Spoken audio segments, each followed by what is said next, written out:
semua orang sebenarnya bisa mengcopy paste cara ini. Ya, jadi hari ini, siang ini kita ada kesempatan, kita akan langsung mendengarkan bagaimana Pak Loh Keng Hong belajar dari Warren Buffett, ya, wisdom dari Warren Buffett. Karena kita tahu bahwa knowledge saja tidak cukup, skill saja tidak cukup, tapi kita membutuhkan wisdom atau kebijaksanaan. Tanpa berlama-lama lagi, kami undang, kita beri tepuk tangan yang meriah Bapak Loh Keng Hong, Warren Buffett of Indonesia. Silakan. Jadi Pak Loh akan memaparkan, ada presentasi, mungkin teman-teman sebagian sudah pernah mendengar, ya. Tapi bagi saya, orang yang sudah mendengar lebih dari 40 kali kuliah dari Pak Loh Keng Hong, tidak pernah ada yang bosan dan selalu ada hal-hal baru, paling tidak itu selalu menguatkan kita sebagai seorang investor saham. Silakan Pak Loh.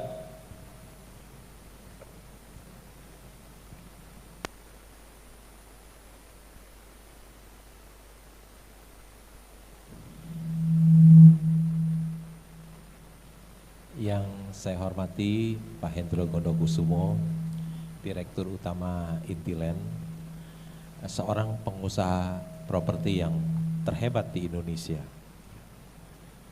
Proyek-proyeknya sudah hampir 50 tahun. Salah satu kebanggaan dari Intiland adalah South Quarter. Ada Pantai Mutiara.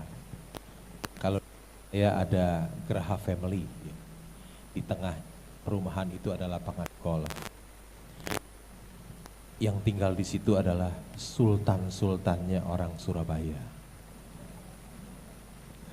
Saya hanya menyebut 3 saja, 3 proyek dari Intiland. Karena proyek Intiland ada 61, banyak banget ya. Saya cuma sebut 3 saja. Ya. Yang saya hormati Pak Muji, Wakil Direktur Utama Intiland, Pak Arcid, Direktur Intiland, Pak Miki, Komisaris, dan Pak Yai Asikin, Pak Chandra, Direktur South Quarter, ya. Pak Bambang, Bos Cimori ada di sini, ada Pak Freddy Chandra, ya, Komisaris ITMG. Ya. Yang saya hormati Bapak Ibu semuanya, selamat siang, salam sejahtera bagi kita semua. Pertama-tama saya berterima kasih kepada Intiland yang sudah mengundang saya untuk membagikan pengalaman berinvestasi selama 34 tahun di Bursa Efek Indonesia. Ya. Bisa ditayangkan gambar Warren Buffett yang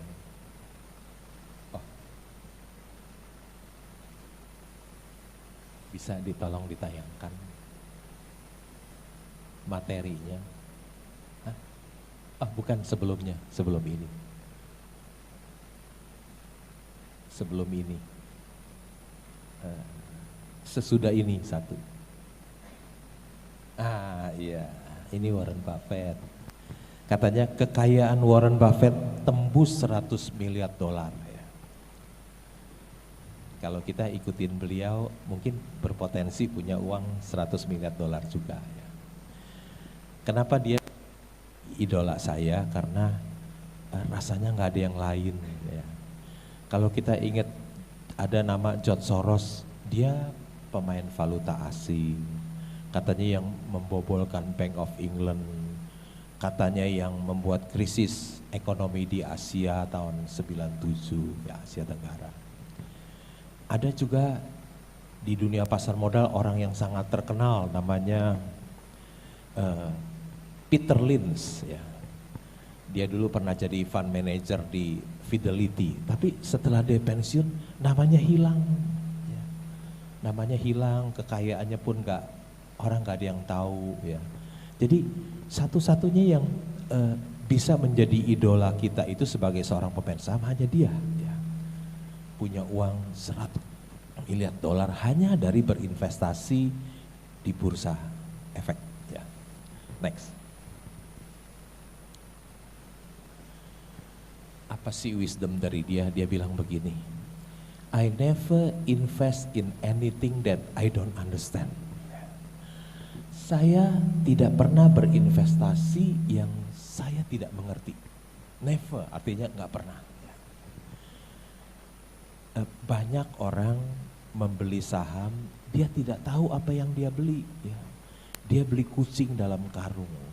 Dia hanya dengar dari rekomendasi temannya, rekomendasi dari pialang sahamnya, rekomendasi dari influencer, rekomendasi dari tukang pom-pom, ya. Tapi Warren Buffett pernah, ya. Dia, I never invest in anything that I don't understand. Gak pernah dia beli kucing dalam karung. Bagaimana kita tahu apa yang kita beli? Caranya dengan membaca annual report, dengan membaca laporan keuangan. Ya. Saya ketika ingin tahu tentang Intiland, saya minta ke Bu Teresia, corporate secretary, Bu minta annual report ya Bu, dikasih. Mulai saya baca. Ya. Siapa sih direksinya, komisarisnya, siapa sih pemegang saham mayoritasnya. Saya lihat, wah mereka orang-orang baik semua. Orang-orang baik semua berusaha di bidang properti hampir 50 tahun. Enggak ada sedikit pun namanya yang buruk. Ya, orang baik semuanya. Kalau kita membeli saham perusahaan publik, kalau si pemiliknya orang yang tidak jujur dan tidak berintegritas, jangan pernah beli. Ya, jangan pernah beli. Nanti duit kita akan habis. Ya. Setelah saya lihat, mereka orang baik, orang yang jujur dan berintegritas, saya nggak takut. Ya. Kita juga bisa di dalam annual report itu kita bisa lihat bidang usahanya apa, ya. Kita bisa lihat penjualannya berapa, labanya berapa, modalnya berapa, hutangnya berapa, uang yang dikas ada berapa piutangnya, apakah piutangnya bodong apa enggak, ya. Masuk akal enggak? Kita lihat inventorinya bodong apa enggak, ya. Kita bisa lihat berapa dia punya earning per share, price earning ratio, book value, price to book, yang sederhana-sederhana aja kita lihat, ya. Kalau kita beli properti tentu kita lihat berapa sih aset yang dimiliki oleh perusahaan properti tersebut. Jadi kita tidak beli kucing dalam karung, kita tahu apa yang kita beli. Seperti yang Warren Buffett katakan, I never invest in anything that I don't understand. Jangan pernah beli kucing dalam karung, ya. Kita harus tahu apa yang kita beli. Next, yang kedua. Warren Buffett bilang, be fearful when the others are greedy and be greedy when the others are fearful. Perkataan Warren Buffett yang kedua ini bisa bikin kita kaya, ya, sederhana tapi kita kaya. Artinya, be greedy when the others are fearful. Artinya, serakalah ketika yang lainnya takut. Kata-kata ini mudah dimengerti, tapi dilaksanakannya sulit, ya. Ketika COVID 3 tahun yang lalu, semua IHSG kita di 3.900, kita bilang be greedy when the others are fearful. Boro-boro be greedy, orang takut kita ikut takut, nggak ikut beli, ya. Tapi kalau kita melakukan apa yang perkataan dari Warren Buffett, be greedy when the others are fearful. Ketika semua orang takut, IHSG kita hanya 3.900. Wah, kalau kita beli sekarang sudah cuan, ya, cuan besar, beggar, ya. Dan kalau udah cuan, duitnya bisa beliin di properti.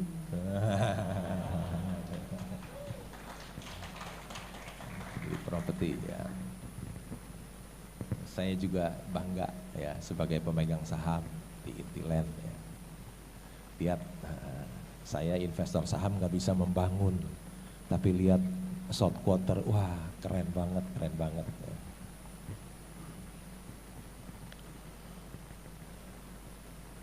Ingat selalu, ya, ingat selalu perkataan Warren Buffett yang kedua, ini sederhana, tapi bisa bikin kaya, bisa bikin kaya kalau ingat. Karena apa? Waktu situasi takut, menakutkan, semuanya murah, semuanya murah, ya, semuanya murah. Ya. Kita beli, kita simpan, sebentar dia berubah, situasinya jadi baik, wah kita jual, jadi kita orang yang kaya. Begitu mudah, tapi melakukannya mungkin nggak gampang.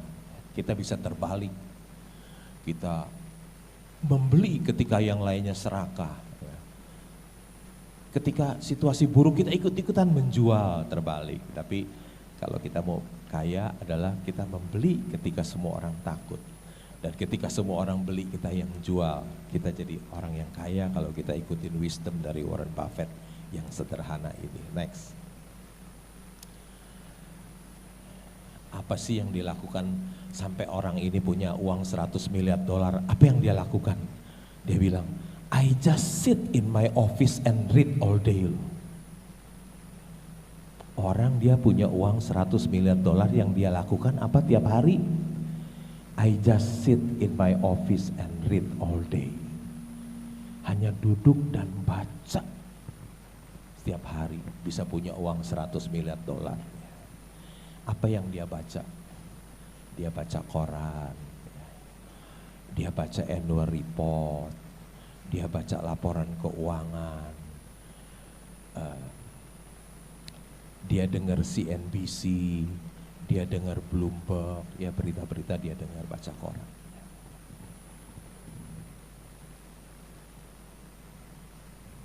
Saya pun melakukan hal yang sama. Saya jam 6, saya ambil koran di depan rumah saya, 4 koran. Milenial udah nggak baca koran, baca medsos aja yang gratis. Saya masih bayar loh, 900.000 sebulan bayar paper koran. Habis tanggung, udah 30 tahun lebih langganan koran terus berhenti. Gimana rasanya ya?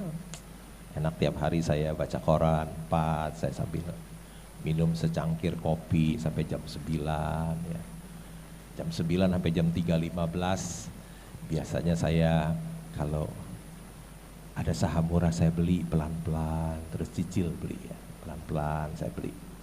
Aksi senyap namanya beli. Tatonya banyak aja sahamnya kan, pelan-pelan. Begitu juga kalau saham saya naik, saham saya banyak kan ya. Ada kadang 1 miliar lembar, saya jualnya pelan-pelan, senyap pelan-pelan di rumah. Sampai jam 3.15 biasanya saya ngantuk, saya tidur 1-2 jam tidur di rumah. Karena saya sudah WFH 27 tahun, enak loh WFH. Nggak usah ke kantor, nggak usah macet-macet tiap hari. Ya. Makanya kalau beli rumah jangan yang jauh-jauh di Tangerang, beli apartemen aja yang di tengah kota ya.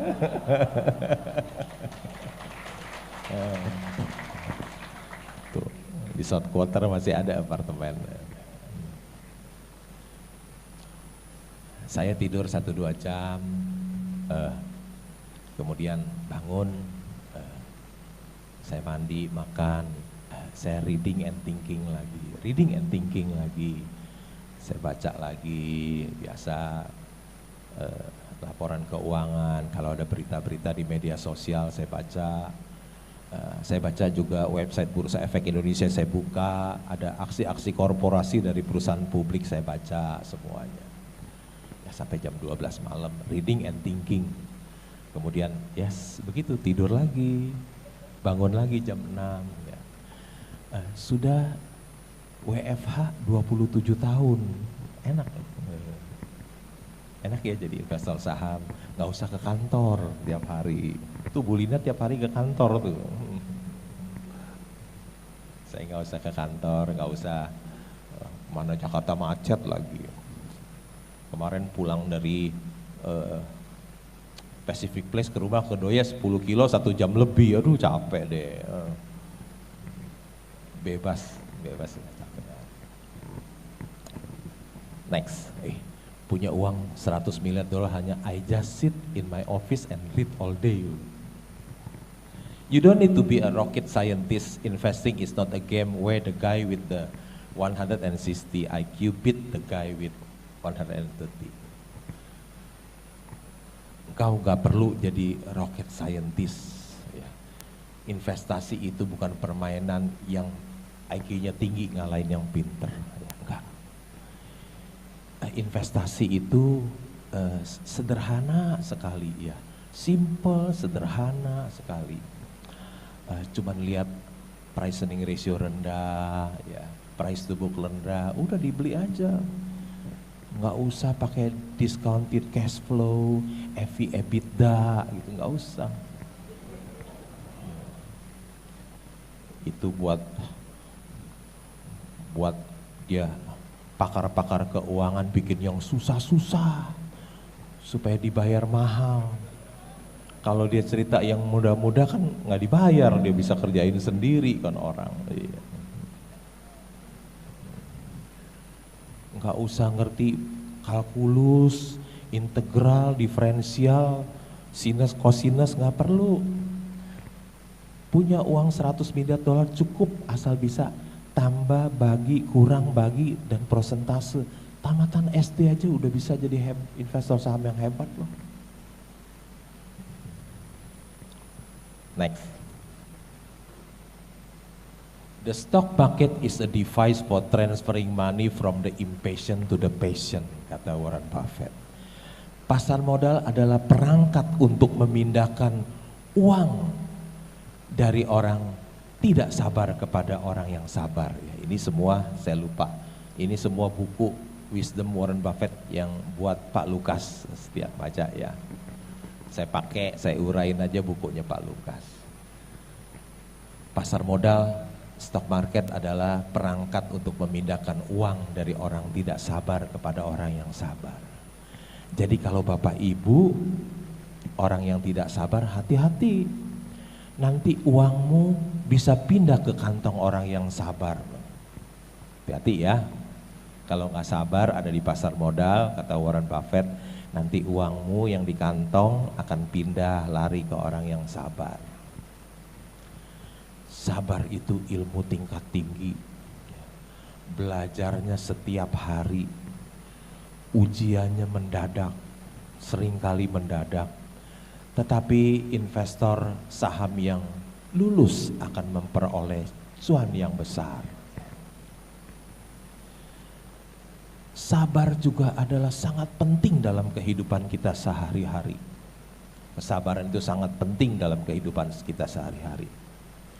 Orang yang tidak sabar menahan amarahnya, dia akan terhindar dari banyaknya penyesalan. Orang yang tidak sabar, yang tidak dapat sabar menahan amarah, dia akan orang yang sabar dapat menahan amarah, dia akan terhindar dari banyaknya penyesalan. Coba nggak sabar langsung emosi, nanti menyesal. Next. Our portfolio show little change. We continue to make more money when snoring than when active. Dia bilang portofolio kita itu perubahannya hanya sedikit. We continue to make more money when snoring than when active. Kita dapat lebih banyak uang ketika ngorok daripada ketika aktif bekerja. Belum pernah dengar kan? Ada orang ngorok dapat uangnya lebih banyak daripada orang yang aktif kerja. Gak pernah dengar kan? Coba kalau Bapak Ibu sekalian ngorok, bukan tambah kaya, tambah miskin. Tambah miskin, hah? Dipecat, iya dipecat. Kalau ngorok di kantor dipecat. Kenapa dia next? Kenapa dia ngorok tambah kaya? Karena dia punya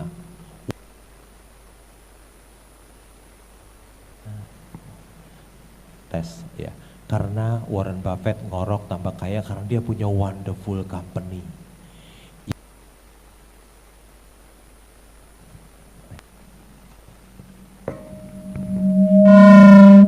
Yang bisa menjadi mesin pencetak uang bagi Warren Buffett. Ya. Kalau dia melek, bisa emosi terpancing jualan loh. Biasanya orang kalau cuan sedikit nggak tahan dia jual sahamnya. Kapan dia bisa jadi long term? Kalau nyangkut. Ya, kalau dia rugi dia nggak rela jual, dia baru simpen jadi long term. Tapi kalau sahamnya naik, dia nggak tahan, dia jual. Itulah sebabnya kalau kita punya wonderful company, mesti sering-sering tidur. Ya. Jadi saham itu bisa kita pertahankan terus. Dia bilang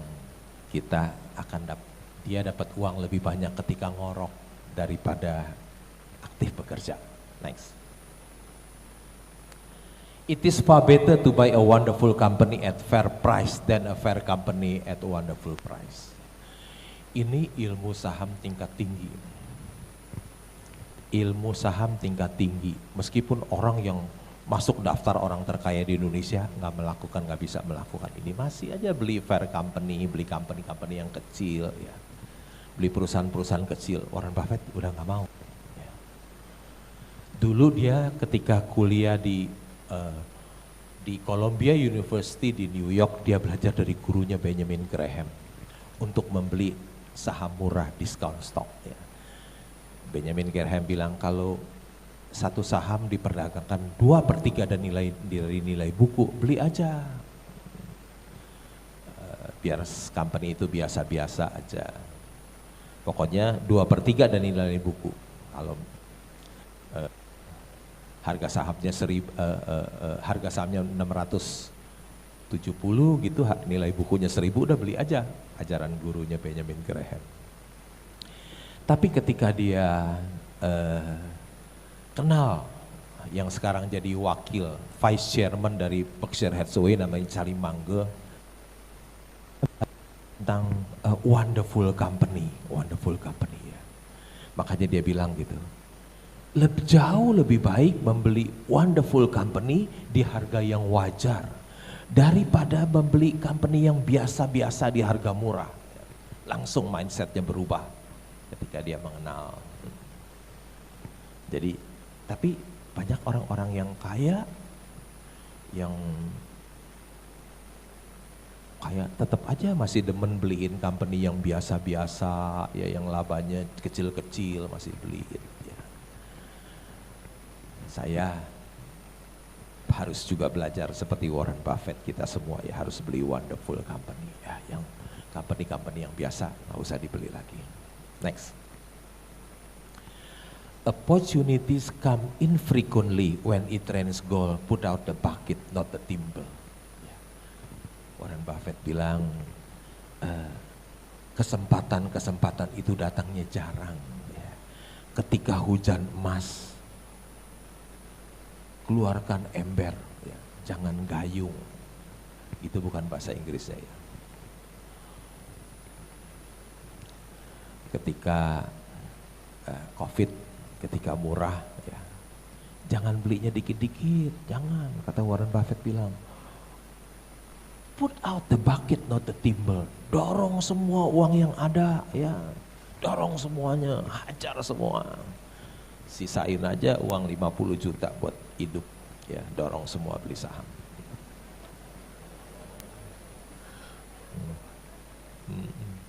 Ketawa Bu Linda lagi, bener, serius, kalau lagi COVID, lagi semua lagi murah, dorong semua yang ada, sisain aja 50 juta buat ibu hidup. Turun ya bengong aja, nggak apa-apa. Turun tahan, nanti juga balik kan sebentar. Kaya ada kita dorong semua duitnya. Ingat ya, kalau ada saham turun, dorong semua, jangan sedikit-sedikit. Itu wisdom dari Warren Buffett. Put out the bucket, not the thimble. Next. Risk comes from not knowing what you are doing. Ya. Resiko itu datang dari pengetahuan kita. Banyak orang mengatakan saham itu high risk high gain. Ya. Semua orang di dunia mengatakan demikian. Nggak ada satupun orang yang nggak bilang begitu. Saham itu high risk high gain. Ya. Tapi sebetulnya orang yang tahu itu dia bisa cari saham yang low risk high gain. Orang yang tahu itu bisa mencari saham yang low risk high gain. Tapi orang baru yang nggak tahu, dia bisa membeli saham yang high risk low gain.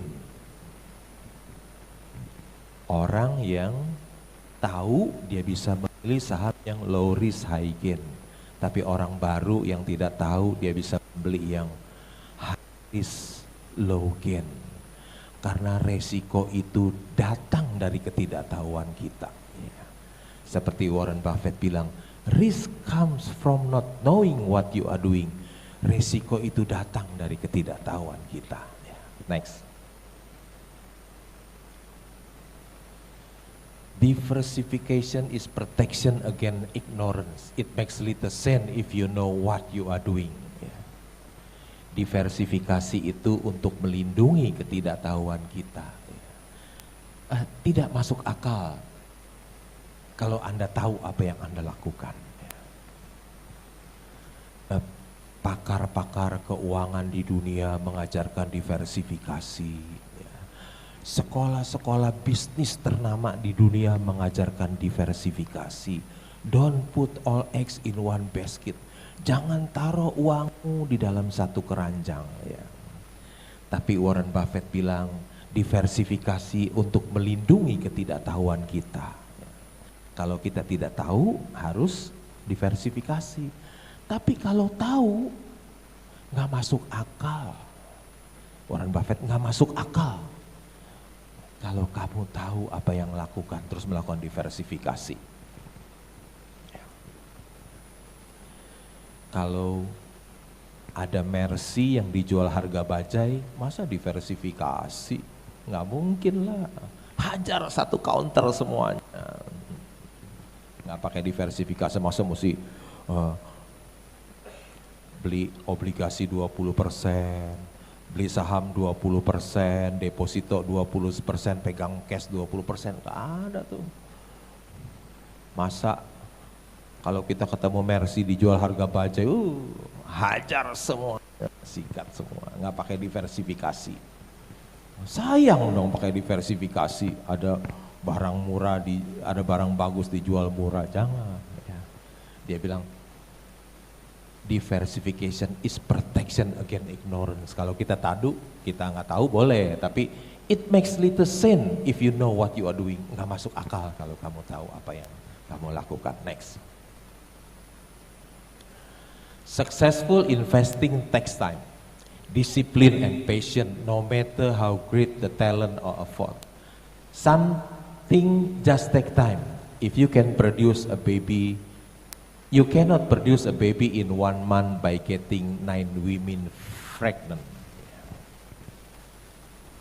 Investasi yang sukses itu butuh waktu, takes time, butuh waktu, butuh disiplin, butuh kesabaran. Ya. Engkau tidak bisa mempunyai bayi di dalam 1 bulan dengan membuat 9 wanita hamil, artinya ya, nggak bisa. Perlu kita beli saham itu perlu waktu, takes time, untuk menunggu, disiplin, perlu kesabaran. Ya. Jangan banyak Ibu Linda pasti senang tuh. Ada strategi BPJS, beli pagi jual sore, maunya beli pagi mau jual sore udah naik gitu kan. Ya senang dia, ya omsetnya gede kalau begitu. It takes time. Next. After all, you only find out who is swimming naked when the tide goes out. kamu akan mendapatkan siapa yang berenang telanjang ketika air surut. Ya. Ketika ekonomi baik, semuanya kelihatan baik, semuanya baik semua. Ketika ekonomi baik, semuanya kelihatan baik. Nanti begitu air surut baru kelihatan siapa yang berenang telanjang. Ya. Kalau ekonomi baik, semuanya kelihatan baik, orang jahat juga kelihatan baik. Tapi waktu COVID lagi susah, baru kelihatan tuh yang berenang telanjang siapa. Pengusaha yang busuk-busuk baru kelihatan yang busuk. Yang busuk mana, yang baik yang mana baru kelihatan. Ketika lagi susah, lagi COVID-19. Sekarang ekonomi bagus, semuanya baik. Orang jahat juga kelihatan baik, orang busuk juga kelihatan baik. Nanti waktu lagi susah baru kelihatan, oh siapa yang gagal bayar, gagal bayar, gagal bayar, gagal bayar, gagal bayar. Tunggu, di waktu yang susah baru kelihatan katanya. You will find out who is swimming naked when the tide goes out. Next. I am not interested in cars and my goal is not to make people envious. Don't confuse the cost of living with the standard of living. Saya nggak suka mobil dan tujuan saya bukan membuat orang iri. Siapa yang suka naik mobil mewah itu bukan Warren Buffett. Warren Buffett nggak suka naik mobil mewah. I am not interested in, nggak suka. Dan katanya kalau saya naik mobil bisa bikin orang iri, naik mobil mewah-mewah.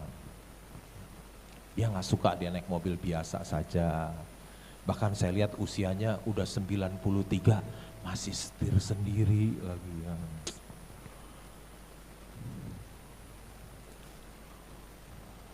Ada orang mau naik mobil mewah sampai leasing-leasing, utang-utang gitu ya.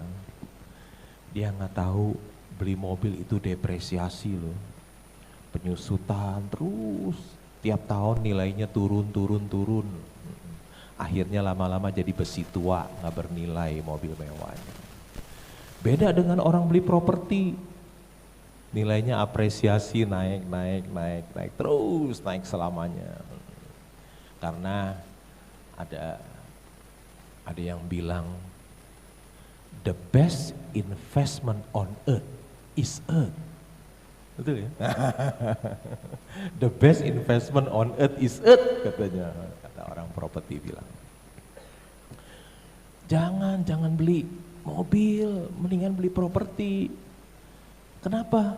Beli mobil kan depresiasi, tiap tahun turun, terus turun, akhirnya jadi besi tua. Beli properti kan apresiasi, naik terus tiap tahun.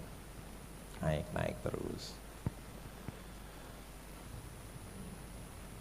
Dan selain itu pakai mobil mewah serem juga, nggak takut dirampok sama orang, bukan hanya orang bikin orang iri, takut juga dirampok. Pakai mobil mewah, mendingan pakai mobil biasa aja, duitnya dibeliin properti aja. Next. Wall Street is the only place that people ride to in Rolls Royce to get advice from those who take subway. Wall Street is the only place. Wall Street itu satu-satunya tempat orang naik Rolls Royce minta nasihat dari orang yang naik subway. Terbalik ya, harusnya yang naik subway minta nasihat yang naik Rolls Royce. Orang miskin minta nasihat dari orang yang kaya supaya dia kaya. Ini terbalik. Masa orang yang naik Rolls Royce minta nasihat investasi dari orang yang naik subway yang kere? Terbalik lah. Tapi ada satu-satunya di Wall Street, kata Warren Buffett. Saya pernah satu hari tinggal di, tinggal di New York. Saya kan nggak ada kerjaan tiap hari. Jadi saya sleeping shareholder. Kalau Pak Hendro active shareholder. Saya sleeping shareholder, nggak ada kerjaan kan, jadi saya. tinggal di New York sama istri saya ke Wall Street ya. Di Wall Street tuh bawahnya ada subway. Biasa kita naik MRT kan di Jakarta MRT-nya bagus, di Singapura bagus, di Hong Kong bagus, di China bagus, di Thailand, di Bangkok juga bagus. Coba-coba masuk MRT-nya di New York. Ya. Ini kejadian bener, saya kan biasa bagus-bagus tuh. Tahun 2004 saya ke New York ya, bawahnya Wall Street ada subway. Saya masuk, saya keluar lagi loh, saya takut loh. Bener, saya takut. Kenapa? Karena masuk di dalam subway itu karatan semua, besi-besinya udah karat menyeramkan karena subway-nya berdiri sudah 100 tahun lebih yang lalu. Jadi serem. Ya. Tapi karena pengen naik yang murah, ya udahlah serem juga naik aja, tapi keretanya sih bagus, suasananya, ruangan subway-nya yang menyeramkan. Nah, Warren Buffett bilang, Wall Street itu satu-satunya tempat orang yang naik Rolls Royce minta nasihat investasi dari orang yang naik subway, terbalik. Ya. Yang kaya minta nasihat investasi dari yang miskin. Yang kaya pengen lebih kaya minta nasihat dari orang yang miskin, keliru lah. Harusnya orang yang naik subway itu yang benar minta nasihat investasi dari orang yang naik Rolls Royce. Kita harus minta nasihat investasi dari orang yang lebih kaya dari kita, ya, bukan orang yang lebih miskin dari kita. Ya. Jangan. Next. To invest successfully, you need not understand beta, efficient market, modern portfolio theory, option pricing. In fact, be better of knowing nothing of this. Di pasar modal tuh ada beta, efficient market, ya. Ada modern portfolio theory, ada option pricing, ada emerging market. You may in fact be better of knowing nothing of this. Warren Buffett bilang, lu mendingan gak tahu itu semua, jangan tahu deh. Bikin lu pusing, gak usah tahu dah mendingan.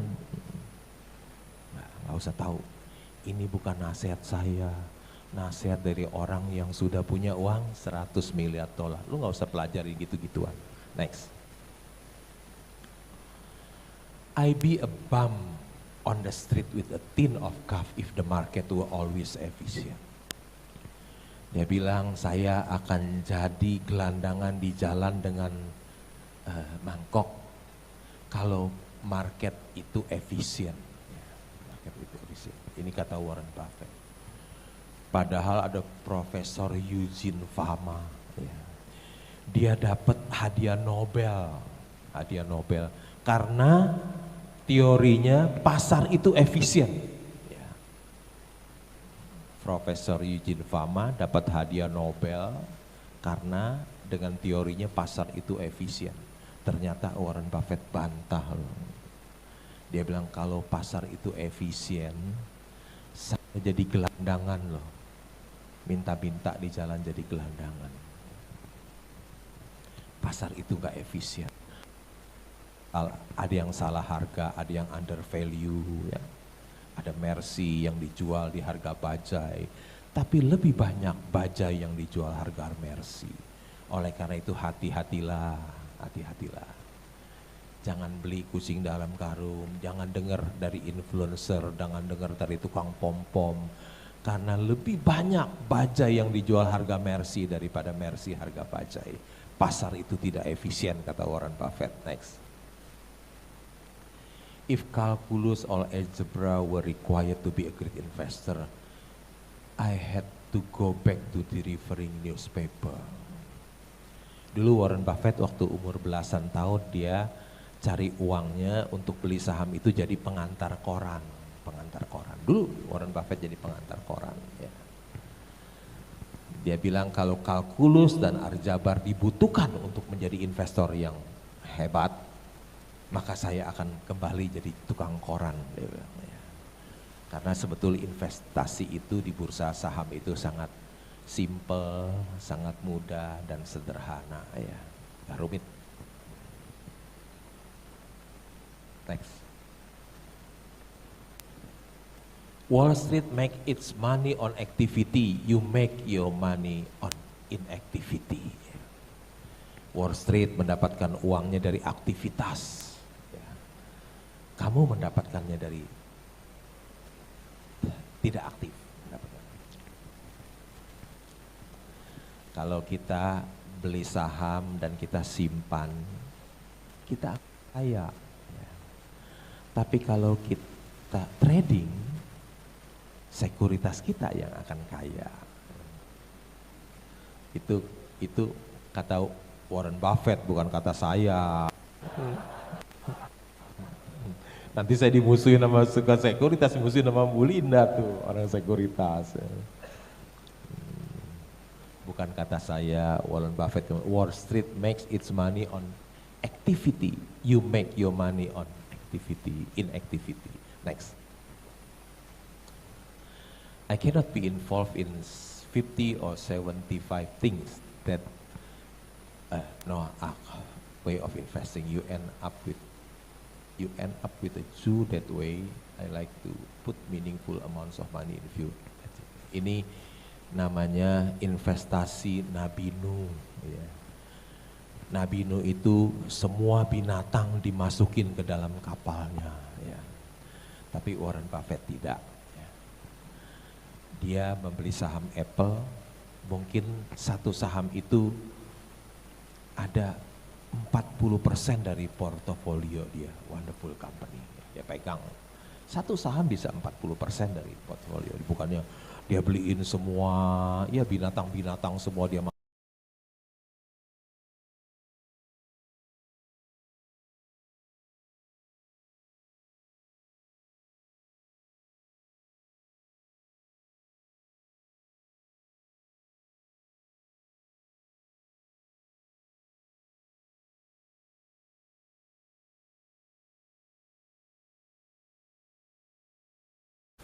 Mungkin Bapak Ibu suka ke Singapura ya. Di food court itu ada orang tua umur 70 tahun, 80 tahun masih jadi cleaning service.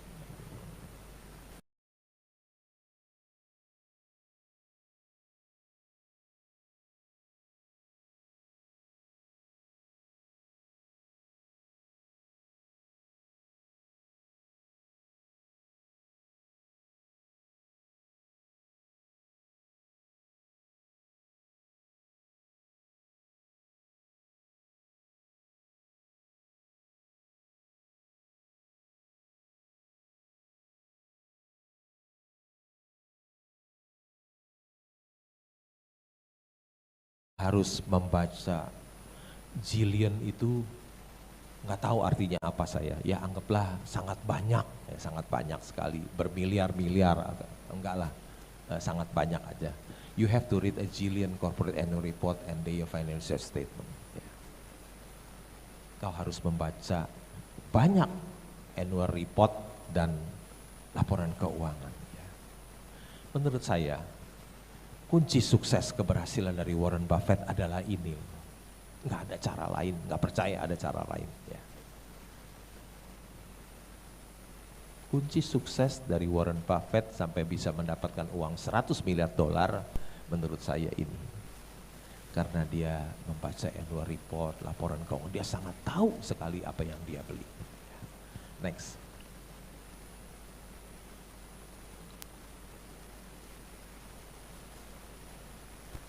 You cannot make a good deal with a bad person.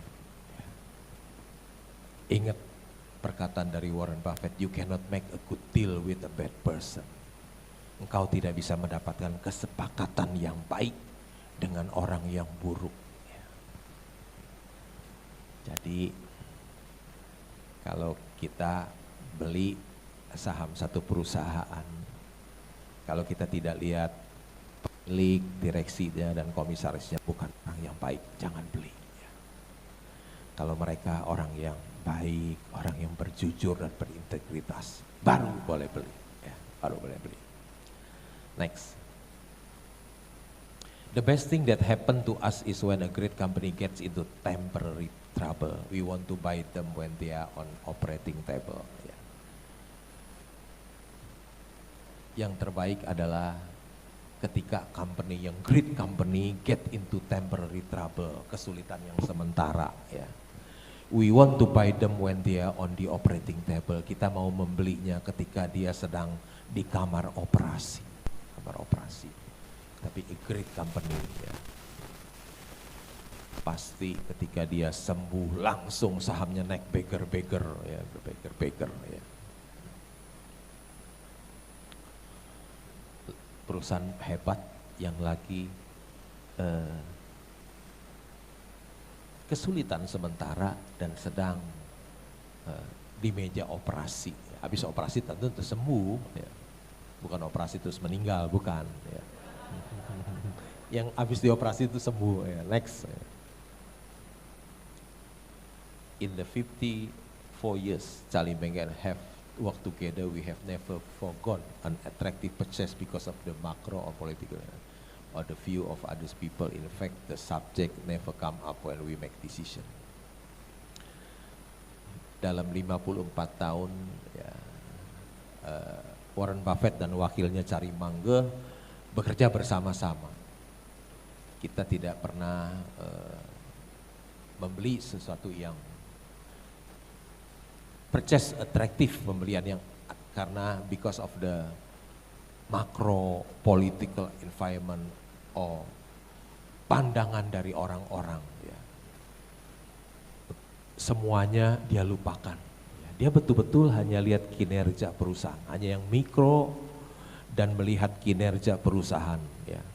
Dia nggak lihat semuanya itu ya. Makroekonomi, politik, pandangan orang semua dia nggak lihat, dia hanya lihat kinerja perusahaan. Next. Ini koran Kontan 13 Februari, belum lama nih ya, baru berapa hari yang lalu, sekarang 16 3 hari yang lalu. Dia bilang apa? Warren Buffett bilang, monyet bisa melakukan investasi sebaik penasihat keuangan Wall Street yang tulis Kontan. Monyet bisa melakukan investasi sebaik penasihat keuangan Wall Street. Penasihat keuangan Wall Street sekolahnya pinter-pinter, hebat-hebat di universitas ternama. Monyet nggak pernah sekolah. Tapi riset mengatakan ya, monyet itu bisa melakukan investasi sebaik penasihat keuangan di Wall Street. Jangan terlalu percaya sama mereka ya. Jangan terlalu, wah ini orang hebat nih penasihat keuangan dari Wall Street. Jangan percaya, Warren Buffett bilang, monyet bisa melakukan investasi sebaik mereka. Monyet. Yang ngomong bukan saya. Yang ngomong orang yang sudah punya uang 100 miliar dolar. Terakhir. Gokil CNBC, Warren Buffett cuan gede 1.720 triliun dari Apple. Wih, hebat ya. Ada orang bisa cuan saham sampai 1.720 triliun dari saham Apple, satu doang. Enak ya. Kalau Bapak Ibu jual bakmi, kira-kira bisa nggak cuan 1.720 triliun jual bakmi? Mau buka cabang 1.000 cabang di Indonesia juga nggak bisa. Jangan-jangan bukannya cuan malah rugi, bisa juga jadi rugi. Nikmat ya jadi seorang investor saham. Mau dagang apa? Bisa cuan 1.720 triliun. Orang tua loh. Biasanya orang 93 ini ya udah tua renta. Hidupnya kebanyakan dari belas kasihan dari anak-anaknya. Tapi bapak tua ini hebat loh. Umur 93 masih bisa cuan 1.720 triliun. Sampai CNBC bilang gokil. Bahasa apa tuh gokil kata CNBC. Saya rasa presentasi saya sampai cukup di sini saja. Semoga bisa bermanfaat dan bisa menjadi inspirasi bagi Bapak Ibu sekalian. Sekian, terima kasih.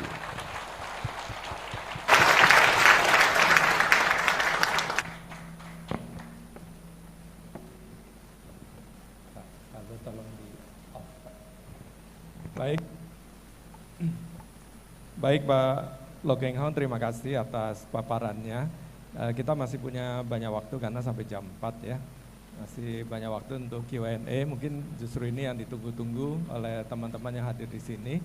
Nanti silakan mengajukan pertanyaan, tapi sebelumnya izin 5 menit saya akan mencoba untuk men-summarize apa yang sudah disampaikan Pak Lo, yang sudah sangat jelas, tapi saya akan coba menyimpulkan lagi supaya kita ingat. Ada beberapa poin penting. Yang pertama adalah know what you buy what you know, tadi pesan dari Pak Lo Keng Hong. Ya, belilah apa yang kamu tahu dan selalu ketahuilah apa yang kamu sudah beli. Caranya bagaimana? Kita bisa membaca laporan keuangan, kita bisa mengikuti berita-berita, kita bisa membaca laporan tahunan, ya, dan maaf ini agak menggema ya. Ya, cek. Ya, intinya jangan beli kucing dalam karung. Yang poin yang kedua adalah selalu menjaga margin of safety. Ya. Jadi antara valuasi dengan harga itu selalu diperhatikan. Beli pada saat orang takut sehingga Anda bisa mendapatkan harga yang bagus, yang murah. Ya, jualah pada saat orang berani. Jadi kalau beli properti itu ada 3 hal penting. Location. Tadi saya belajar dari Pak Gondok, ya, ahlinya. Kalau beli saham itu kita selalu bicara 3 hal juga, value.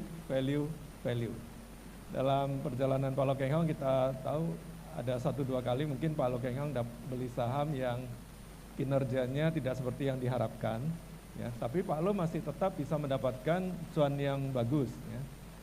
Contoh misalnya sebut aja saham MBSS. Nah, beliau beli di 200-an tapi masih bisa jual di 700-an. Ya, meskipun Pak Lo waktu itu merasa kinerjanya tidak sesuai dengan yang dia harapkan sehingga setelah 5 tahun dia lepas.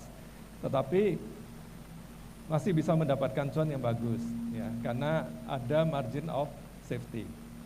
Poin yang ketiga adalah tadi read, think and invest. Pak Lo selalu mengatakan RTI. Nah, read di sini nih ya baca koran. Tadi ada 4 koran. Ya, dari baca koran itu kita juga bisa membaca annual report, bisa mengetahui corporate action dari perusahaan-perusahaan. Itu penting sekali. Yang keempat adalah investing is simple. Ya.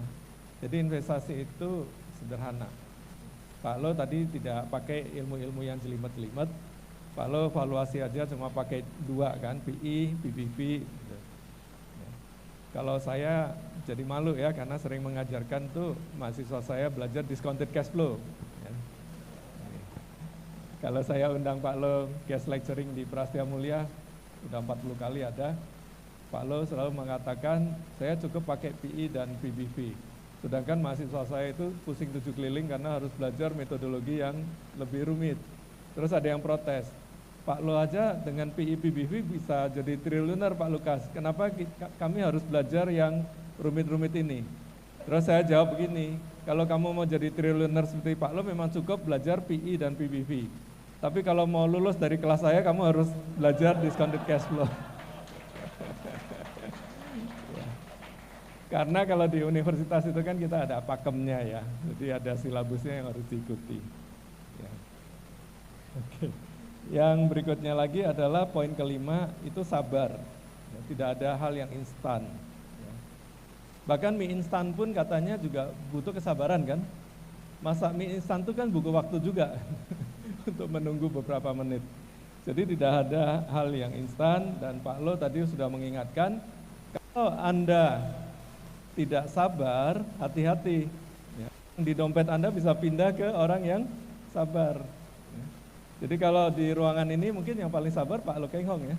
Anda nggak hati-hati uangnya bisa pindah. Anda beli saham baru cuan 10% udah dijual. Ya. Yang beli nanti Pak Lo Keng Hong jangan-jangan. Yang kemudian saham itu bisa naik beggar-beggar. Poin yang keenam adalah tadi, ilmu saham yang paling tinggi ya, beli wonderful company at fair price. Yang ketujuh adalah hidup hemat. Ya. Tadi Pak Lo Keng Hong menunjukkan tentang mobil, ya Warren Buffett itu sederhana sekali. Dan Pak Lo ini juga orangnya sangat sederhana. Sebenarnya di sini saya mengenal bapak-bapak triliuner ini juga orangnya sederhana sekali ya, Pak Gondo, Pak Bambang, dan yang lain-lain. Nah, memang kesederhanaan inilah yang justru menjadi kunci keberhasilan kita dalam berinvestasi. Jadi hidup hemat, sederhana, supaya apa? Ada uang yang kita investasikan di saham. Setelah dapat cuan saham, jangan lupa harus apa? Beli properti.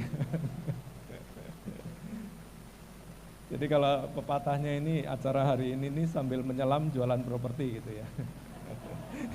Gak saya bergurau. Poin yang ke-8, grab opportunity. Jadi ketika kesempatan itu datang, harus punya nyali untuk masuk. Kita kan sering dengar istilah tadi kan, ketika orang lain takut, kita harus berani. Ya, kita harus berani. Ketika orang berani, kita justru takut mau jual. Tapi pada kenyataannya ketika misalnya saham itu turun terus, ya, berhari-hari ARB terus, yang terjadi bukannya Anda beli, malah Anda ikut jualan, cut loss gitu kan. Ya, jadi kita harus punya nyali, ya, karena tadi Warren Buffett mengatakan bahwa sukses investasi itu tidak membutuhkan kepandaian sampai seperti kalkulus dan sebagainya. Kalau bangun gedung harus tahu kalkulus, tapi kalau kita investasi saham, kita tidak perlu sampai sedemikian tinggi kepandaiannya. Yang penting kita punya guts, ya, nyali untuk ngambil risiko itu. Yang ke-9, risk management. Tadi Pak Lo mengingatkan banyak bajai harganya Mercy, bayangkan. Dan banyak orang beli loh. Ada perusahaan yang price earning ratio-nya 700, ya, masih banyak yang mau beli. Kemudian dalam waktu singkat turun dan terjadi kerugian yang besar. Jadi belilah Mercy harga bajai, bukan sebaliknya. Yang ke-10 adalah punya long term. Ya, Pak Lo selalu mengatakan belilah perusahaan ini, kalau ditanya kapan naiknya, Pak Lo jawabnya kapan-kapan. Artinya Pak Lo ini punya ya, investment horizon yang panjang, ya, investment horizon yang panjang. Kalau kebetulan 8 bulan harganya udah beger-beger, ya Pak Lo bisa jual. Tapi kalau misalnya harus menunggu bertahun-tahun juga Pak Lo siap menunggu, ya. Yang penting ada conviction. Jadi ada long term insight.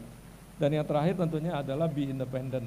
Be independent, kita percaya diri sendiri, kita melakukan riset sendiri, kita punya keyakinan, jadi tidak tergantung, mungkin tadi yang disinggung ada pom-pom lah, influencer lah, ya, ikut-ikutan. Nah, yang seperti ini sulit bagi Anda untuk mencapai kesuksesan. Jadi be independent, itu adalah poin yang terakhir. Baik, itu adalah 11 poin yang bisa saya sarikan.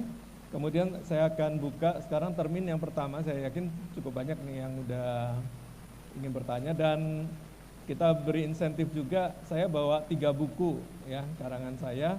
Nanti saya akan pilih 3 penanya yang terbaik. Nanti saya akan WhatsApp ke panitia. Nanti akan diberikan masing-masing 1 buku, ya.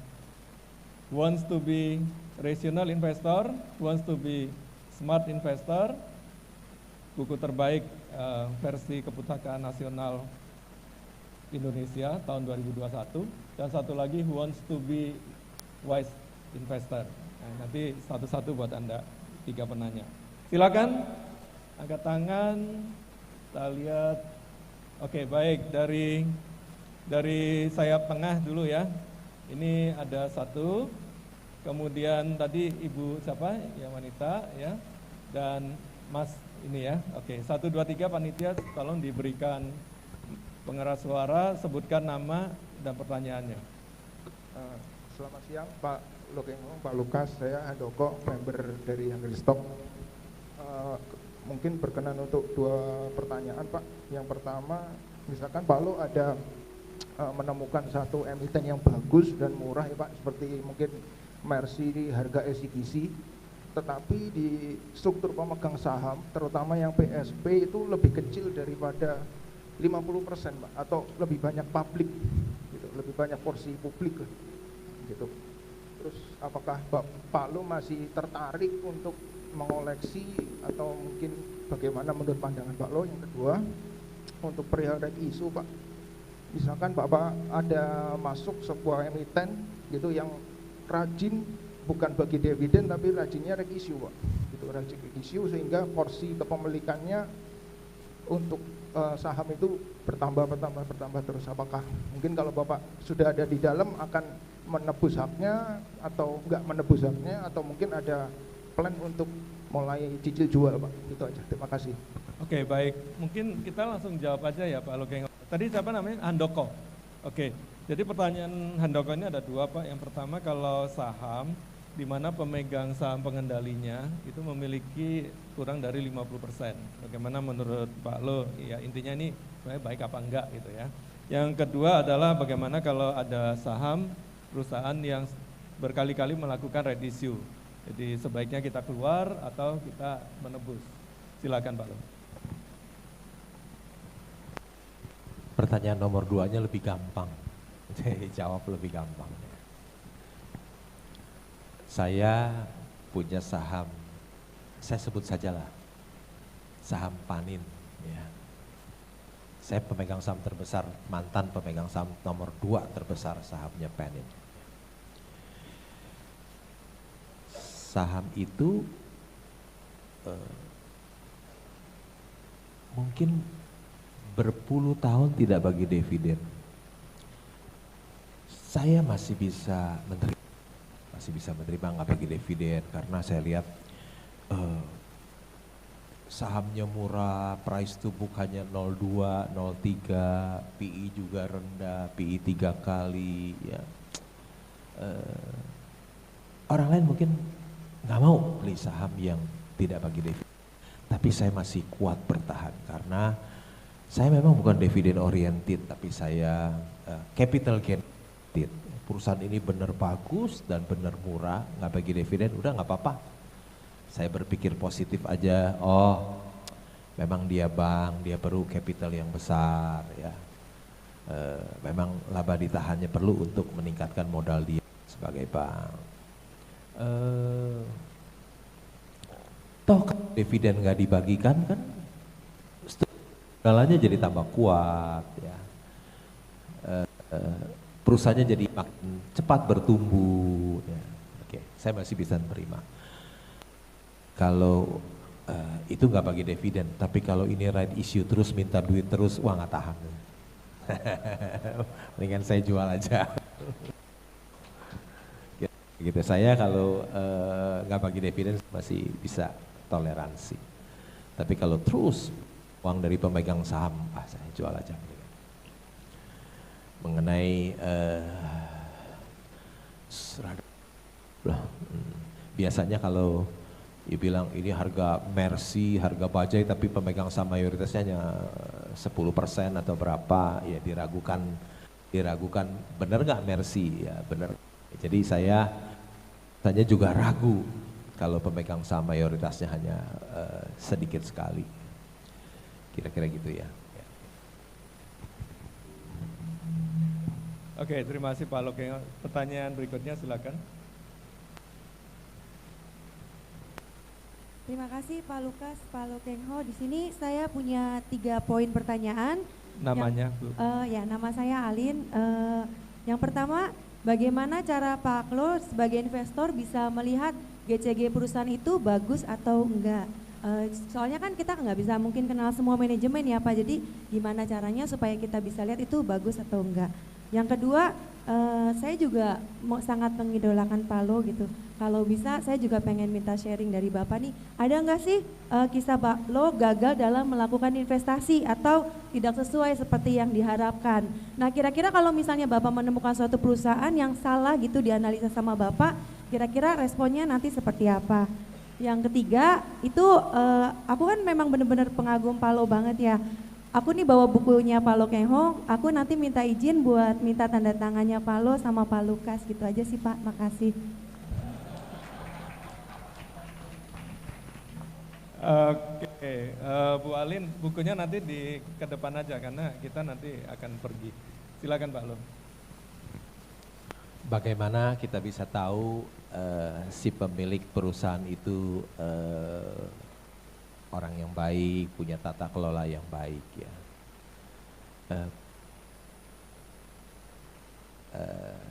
Salah satunya mungkin di laporan keuangan kita lihat banyak transaksi afiliasi nggak ya. Biasanya banyak transaksi afiliasi itu bisa merugikan pemegang saham minoritas.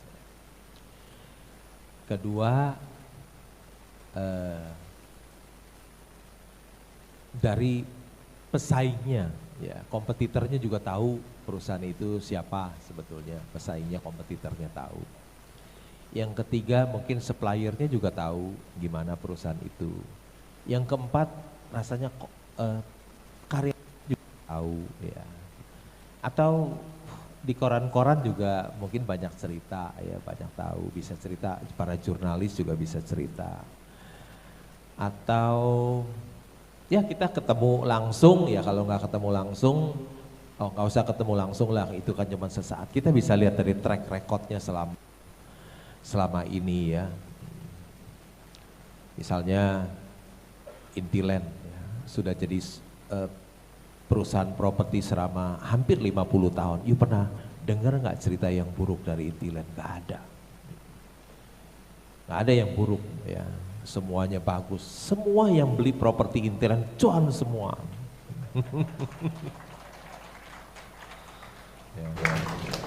Gampang, lihat track record masa lalunya aja ya.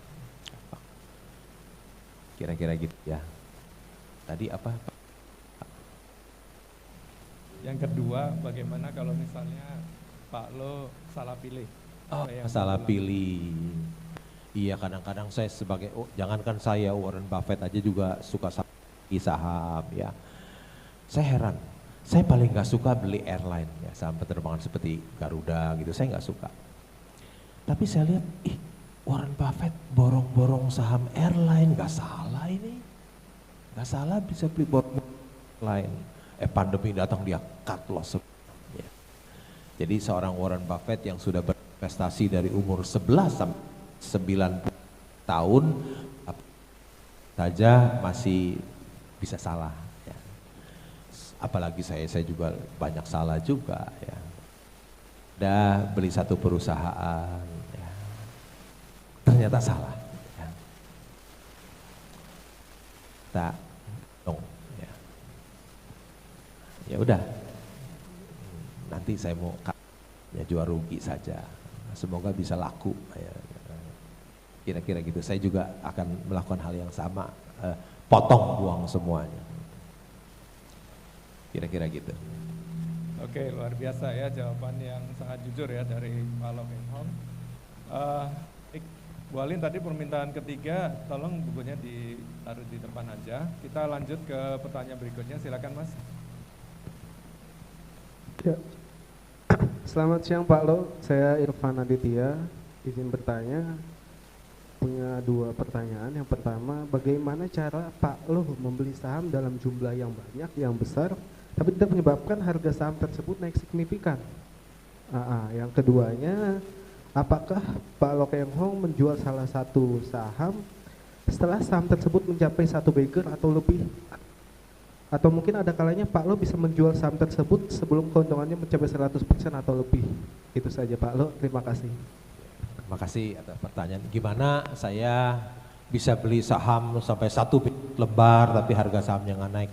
Ya belinya cicil pelan-pelan, nggak boleh main hajar aja ke atas, jangan. Nanti sahamnya naik, jadi saya nggak mau naik. Jadi kalau saya mahal ya, harga pokok saya jadi mahal. Jadi saya beli pelan-pelan di rumah, aksi senyap namanya, pelan beli. Begitu naik saya berhenti beli. Begitu IHSG turun mulai lagi beli. Ketika turun saya mulai beli, dapat murah. Begitu naik saya berhenti, nganggur di rumah nggak beli. Lama-lama dapat barang murah banyak, nggak naik ya. Mesti belinya cicil pelan-pelan. Karena saya bisa melakukan hal itu karena saya nggak kerja apa-apa kan, cuma main saham doang. Ya. Tadi kalau jual saham ya, oh iya kalau jual saham, kebetulan saya dapat saham yang luar biasa ya, Indica Energy. Tahun 2016 itu harga batu bara $50, saya beli Indica itu hanya 100 rupiah, 100 lebih ya. Padahal nilai buku per sahamnya 1.600.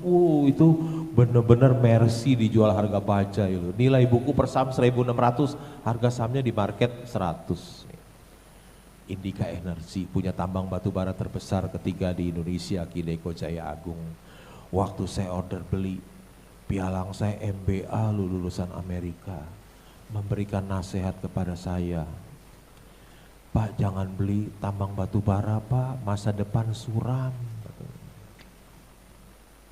Kalau orang lain langsung stop nggak beli, tapi saya tahu apa yang saya beli. Saya bilang, nggak apa-apa yuk beli aja. Pelan-pelan kumpulin. Akhirnya jadi pemegang terbesar nomor 4 di Indonesia ya tahun 2016. Apa yang terjadi, harga batu bara naik ke $100 lebih loh.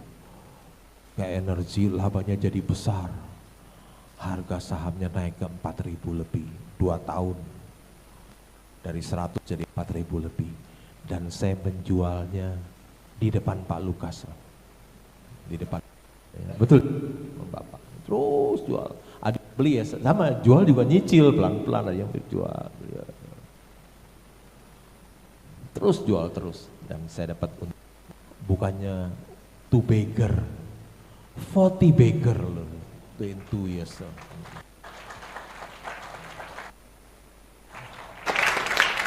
Jual-jualnya pada Pak, kira-kira gitu ya. Ya, terima kasih. Saya masih ingat waktu itu kita makan lunch dengan Pak Lo, dengan Pak Sukarto Buyung yang punya kopi-kopi beras. Ada gempa waktu itu di Jakarta. Pak Lo lagi jualan saham Indika. Pak Lo keduluan, nomor 2 Pak Sukarto Buyung, saya paling terakhir. Jadi rupanya orang yang paling kaya itu yang paling takut mati kayak. Kabur. Hari. Oke, kita lanjut ya. Sekarang kita buka termin yang kedua. Ya, sekarang bagiannya agak belakang-belakang deh. Nah itu yang udah angkat handphone tinggi banget tuh. Nah, oke, yuk. Ya, 1, kemudian ya Mas ini ya, yang tengah ini, 1. Ada ibu-ibu, emak-emak? Ada ya? Wanita ada? Enggak, ya udah itu yang udah ngangkat tangan ya, yang itu. Oke, 3 orang ya. Silakan. Nama? Selamat siang Pak Lo. Selamat Nama saya siang. Richard Tanjung. Pertanyaan pertama, kalau saat ini kan sudah begitu banyak orang yang belajar saham nih Pak dan mengenal cara Bapak tekniknya beli saham Mercy dengan harga bajai. Nah, apakah saat ini masih bisa dengan mudah Pak menemukan saham Mercy dengan harga bajai, atau kalau ada misalnya saham Mercy dengan harga Camry gitu, apakah Bapak beli Pak? Terus yang kedua Pak, tadi Bapak menyinggung tentang Bapak pemegang saham Penin, mungkin PNLF ya Pak ya. Tadi pemegang saham terbesar nomor 2 Bapak menyebut mantan, apakah maksudnya Bapak sudah jual semua atau masih tetap ada hold Pak? Jual semua. Jual semua? Iya, karena kan sahamnya naik dari 170 ke 775, saya jual aja pelan-pelan semuanya, saya take profit ya. Baik, terima kasih Pak. Ya. Tadi pertanyaannya apa ya pertama? Yang pertama itu tadi Pak, kalau ada Mercy harga Camry gitu Pak. Oh, oke. Ya. Baik ya. Memang kalau waktu COVID yang lalu IHSG kita 3.900, Mercy harga baja itu banyak. Tapi sekarang IHSG 6.800, Mercy itu sedikit sekali, sedikit. Jadi saya habis jual PNLF, habis ikut under-offer jual Petrosi, jadi uang cash saya sekarang banyak sekali.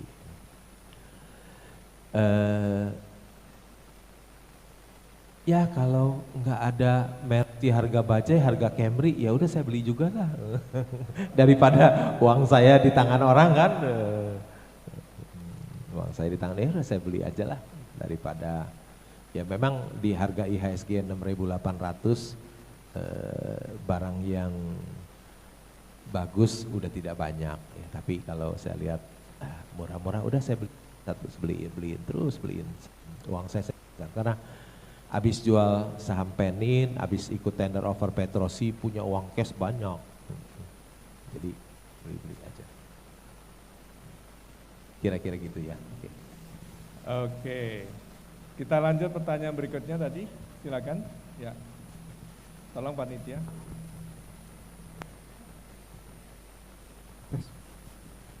Oke, selamat siang Pak Loh. Perkenalkan, nama saya Nurhuda dari Investor. Yang mau saya tanyakan begini Pak, kan tadi Bapak nyebutnya tentang CAGR ataupun jajaran direksi komisaris. Nah, kan kita sebagai pemegang saham publik kan kita kan nggak pernah tahu Pak, bagaimana sih caranya itu para direksi dan komisaris itu sampai kedepannya itu baik-baik aja Pak. Soalnya kan selama ini banyak tuh yang baik-baik aja, tapi taunya pasti endingnya itu makin tambah jelek gitu Pak perusahaannya. Itu aja sih Pak, cara bacanya gimana Pak? Apakah ada tanda-tandanya gitu? Ya, tentang GCG ya. Iya. Bukan CAGR, GCG. Good Corporate Governance. Silakan Pak. Ya, kita lihat track recordnya kalau selama ini bagus ya anggaplah kedepannya juga bagus. Jadi salah satu indikator yang paling baik itu kalau perusahaan itu bisa mencetak laba yang besar, udah anggaplah tata kelolanya baik aja udah. Kalau mau nilai yang mudah ya. Tapi bukan berarti kalau perusahaan yang perusahaannya labanya kecil terus tata kelolanya buruk, bukan ya. Bisa juga memang bisnisnya lagi tidak bagus, perusahaan yang labanya kecil tapi tetap tata kelolanya sebetulnya bagus, cuman bisnisnya lagi kurang bagus. Tapi kalau perusahaan yang bisa menghasilkan labanya yang besar sekali, udahlah kita merem aja, anggap aja tata kelolanya bagus saja. Ya. Karena biasanya perusahaan yang tata kelola yang buruk, labanya kecil, nggak bisa labanya nggak bisa besar seperti itu. Itu penilaian tata kelola yang sederhana aja. Jadi kalau saya lihat labanya besar, ya udahlah, anggap merem aja, udah perusahaan pasti bagus lah. Perusahaan tata kelola buruk, mana bisa sih laba besar seperti itu. Contohnya di sini ada Pak Freddy Chandra, komisaris ITMG, labanya bertriliun-triliun, 10 triliun gitu, udah merem aja, udah anggap perusahaan bagus saja. Kalau enggak mana bisa labanya 10 triliun gitu kan, kira-kira gitu. Ya. Oke, terima kasih. Kita langsung ke pertanyaan ketiga, silakan.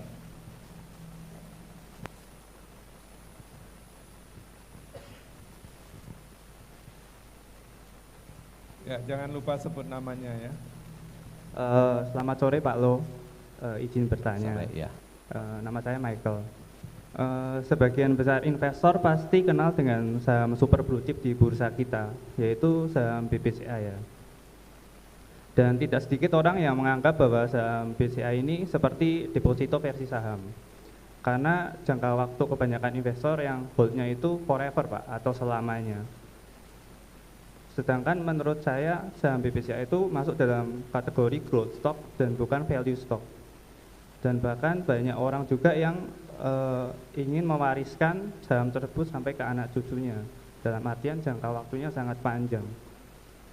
Bagaimana pandangan Pak Lo sendiri terhadap investor yang seperti itu? Terus yang kedua Pak, untuk GCG Pak, tadi sebelum saya juga sudah bertanya untuk penilaian GCG. Selain dari laba yang bertumbuh atau ROE, kebanyakan investor kan kebanyakan carinya dari track record direksi atau direkturnya Pak. Kemungkinan besar juga cari dari Google Pak.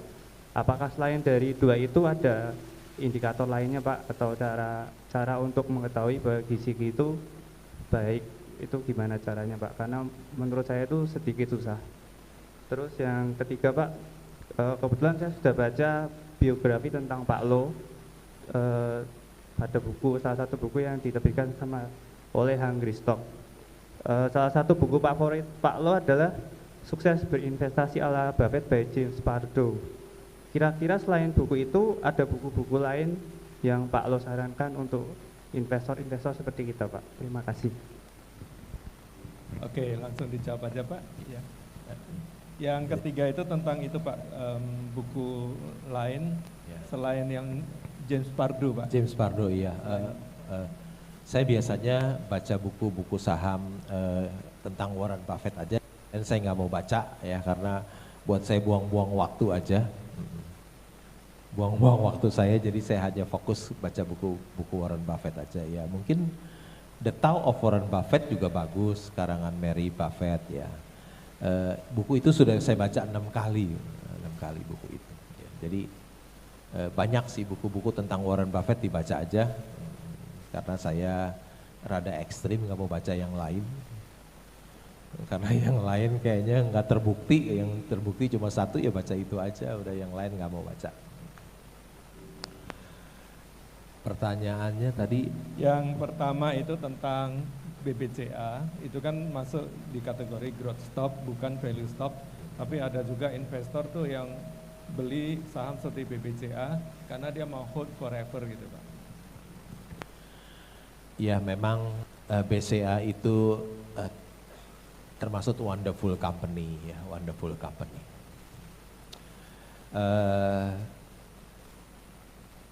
23 tahun yang lalu ketika dia IPO kalau tidak salah harga 1.400 ya. Sekarang sudah split beberapa kali, 1 jadi 2, 2 jadi 4, 4 jadi 8, 8 split 5 jadi 40 ya. Harga saham sekarang berapa sih? 8.800 kali berapa tadi? 40 ya. Jadi 35.000 kira-kira ya, kali 3.000 ya. 350.000 iya. Jadi 1.400 jadi 350.000. Itu capital gain-nya berapa tuh? 25.000% kali ya. 25.000% selama 23 tahun ya. Luar biasa. Terakhir labanya all time high 40 triliun ya. 40 triliun all time high, itu wonderful company. Tapi betul itu bukan value stock karena price to book 5 kali cukup tinggi ya. Tapi itu wonderful company ya, wonderful company. Saya pribadi ambil saham bank-bank yang lain ya, karena yang Ahlo company, bank yang lain juga wonderful company ya. Ada bank yang aset 200 sampai 300 triliun ya. Saya punya ya, karena price to book 0,6, 0,6, 0,5, 0,7, ya, 0,5, 0,6, Bapak Ibu pasti tahu saham itu ya, apa bank yang diperdagang ya aset 200 sampai 300 triliun, bank yang kecil ya. Tapi gede juga 200 sampai 300 triliun yang labanya kira-kira di atas 3 triliun. Price to book hanya 0,5, 0,6, 0,7, ya udah saya ambil itu aja deh. Habis soalnya BCA sudah 5 kali nilai buku ya. Tapi itu wonderful company ya, tapi saya ambil yang lebih murah lah, yang price to book di bawah 1 kali, 0,5, 0,6, 0,7 ya. Kira-kira gitu Pak Lukas. Ya, pertanyaan satunya lagi mengenai GCG Pak, selain melihat tadi profitability, track record dari manajemen, apa ada indikator lain yang Pak Lu pakai? Kan lihat transaksi afiliasi, kalau banyak transaksi afiliasi biasanya tata kelola ya kurang ya, banyak transaksi afiliasi. Ya tadi dari koran, dari jurnalis, dari pesaing, dari supplier, dari customer, dari karyawan, semua bisa tahu tata kelolanya seperti apa perusahaan itu. Oke, baik. Ya, jadi Bapak Ibu tadi ada sedikit clue ya dari Pak Lo Keng Hong. Silakan PR cari tahu nih Pak Lo Keng Hong punya saham bank apa gitu. Yang price to book 05, 06, 07 ya. Ya. Jadi yang asetnya 200-300 triliun. Ya, jadi tujuan Bapak Ibu datang siang hari ini udah tercapai ya. Udah. Mission accomplished. Oke, karena waktu ya tinggal 10 menit. mungkin satu atau maksimum 2 pertanyaan lagi. Sebentar. Nah itu yang pakai topi boleh lah. Ya, satu lagi saya sana itu yang pakai baju pink. Ya ini hari Valentine-nya masih berlanjut ya, belum dicuci bajunya. Oke, silakan. 2 pertanyaan aja. Selamat sore Pak Lo. Ya, selamat Saya sore. Hendra. Saya mau bertanya ke satu emiten Pak. Tadi Bapak ada sebut masalah afiliasi kan cukup membahayakan untuk GJK ya. Nah yang saya mau tanya adalah satu perusahaan yang Pak Lo sempat beger-beger juga nih Pak, INKP. Kalau di INKP kalau dipelajari kan banyak transaksi afiliasinya karena kan konglomerasinya cukup besar sekali ya. Nah itu dengan kondisi sekarang dengan PBV yang masih 0,5 dan PI yang juga cukup murah, kalau menurut Pak Lo bagaimana ya? Karena ya afiliasi itunya Pak. Terima kasih Pak. Setahu saya afiliasi yang saya maksud itu kalau perusahaan itu disuruh beli aset dari afiliasi di harga yang mahal, itu transaksi afiliasi. Maksud saya satu perusahaan disuruh beli perusahaan lain mirip afiliasi, dibeli dalam harga yang mahal sekali, itu saya tidak suka seperti itu. Tapi kalau Indakiat kan sama sekali gak ada transaksi afiliasi. Afiliasi pembelian bahan baku kan biasa, kalau nggak ada dari afiliasi kan nggak bisa beli dari mana Pak. Beli bahan baku untuk pulp and paper itu hal yang wajar ya. Ya, tentu kalau menurut saya Indakiat itu perusahaan yang besar, yang bagus ya. Mungkin labanya tahun lalu saya rasa bisa 13-14 triliun bisa, karena 9 bulan sudah 10 triliun labanya ya. Tentu menurut saya itu perusahaan tata kelola yang baik, karena 9 bulan sudah 40 triliun ya, dan diperdagangkan di PI rendah ya, tadi sebut price earning ratio hanya 4 kali ya, price to book hanya 0,5 ya. Saya punya pengalaman, saya pernah cuan besar di Indakiat ya. Saya pernah beli saham Indakiat 1.000, jual 20.000. Saya untung besar di Indakiat ya. Sekarang Indakiat hanya 8.000 lebih ya. Mungkin kinerjanya lebih bagus sekarang daripada yang dulu. Kira-kira gitu Pak. Ya, baik. Terakhir pertanyaan dari sayap kiri, silakan.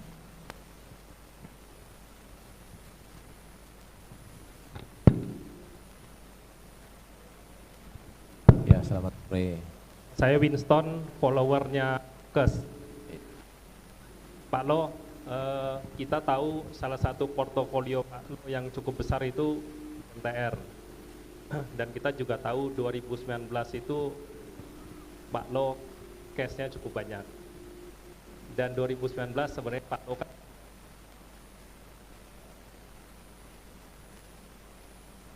MTR 2019 itu performance-nya lumayan bagus. Kenapa? Waktu itu Pak Lo beli, tapi ajaibnya Pak Lo beli setelah pandemi dapat lebih diskon lagi. Apa? Ada wonderful, prospeknya ke depan bagus, tapi kebetulan equity-nya negatif karena kondisi. Beli apa enggak? Terima kasih, selamat sore.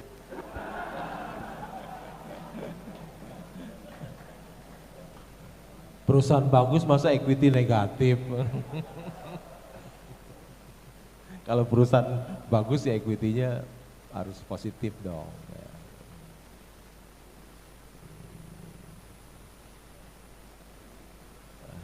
Pertanyaannya apa Pak? Lupa ya. Kalau yang nomor 2 udah dijawab ya, jadi ya nggak tertarik lah gitu ya. Iya. Perusahaan bagus equity negatif. Kalau pertanyaan pertama itu tentang BMTR. Jadi Oke. waktu sebelum pandemi kan sebenarnya Pak Lo udah tertarik. Tapi menunggu waktu itu kan masih 350 ya Pak Lo ya. Waktu kita ke Surabaya itu Pak Lo udah ngobrol-ngobrol sama saya soal BMTR. Tapi belinya waktu pandemi di harga 200. Nah, mungkin kenapa bisa begitu kira-kira gitu ya? Karena saya ditawarinya ketika pandemi. Waktu sebelum pandemi saya nggak ditawari. Jadi saya ditawarinya ketika pandemi, ya beli pandemi waktu itu ya. Kenapa saya beli BMTR itu? Karena masih cuan ya, mungkin setahun masih MNC masih cuan 2 triliun sampai saat ini ya, labanya masih 2 triliun. Harga sahamnya udah turun. Waktu saya beli 200, sebelumnya kita tarik 10 tahun yang lalu mungkin harga sahamnya 2.800 ya. Tarik ke belakang mungkin 2.800, dia pelan-pelan turun. Di harga yang paling rendah saya ambil, 200 ditawarin ya saya ambil. Ya. Ketika saya ke Surabaya, turun dari pesawat dengan Ibu Teresia, Corporate Secretary Intiland, saya lihat harga saham saya 470 loh. Iya kan? Belinya 200, 470, ya semiliar saham, 270 miliar. Saya pikir, udahlah jangan jual. Kan nggak ada penjualan sama sekali kan, bisa dicek di Bursa Efek Indonesia, saya sama sekali nggak jual. Sekarang harganya turun lagi ya. 200 berapa, 288 atau berapa hari ini saya nggak lihat ya. Ya sudahlah, semoga satu hari dia bisa naik lebih tinggi ya, semoga. Nah kan nilai buku per saham BMTR itu kan 895, harga masih 280, masih ada kesempatan naik ke atas, apalagi juga masih bisa menghasilkan laba besar ya setiap tahunnya. Kira-kira gitu ya. Oke, baik, terima kasih banyak Pak Lo Keng Hong. Ya baik teman-teman, saya pikir sudah banyak pertanyaan ya, bermacam-macam A sampai Z, dan dijawab oleh Pak Lo Keng Hong dengan sangat baik. Sudah lengkap kan tadi, clue sahamnya sudah ada ya kan, pertanyaan-pertanyaan tentang knowledge juga sudah diberikan ya, sudah lengkap ya paparan Pak Lo Keng Hong hari ini. Tadi update dari Intiland juga sudah diberikan. Ya bisa bertemu dengan Pak Hendro ya, senang sekali ya, setelah ini hanya dengar nama. Jadi sekali lagi saya mengucapkan banyak terima kasih ya Pak Hendro Gondokusumo, juga Pak Arcit nih yang sering menyambangi kami di komunitas ya, lewat Zoom. Ya, juga jajaran direksi komisaris Intiland. Terima kasih juga kepada Ibu Teresia, ada di mana ya? Nah, Ibu Teresia ini ya hoping saya yang awal dulu. Ya. Akhirnya memang jodohnya dengan Pak Lo Keng Hong nih Intiland.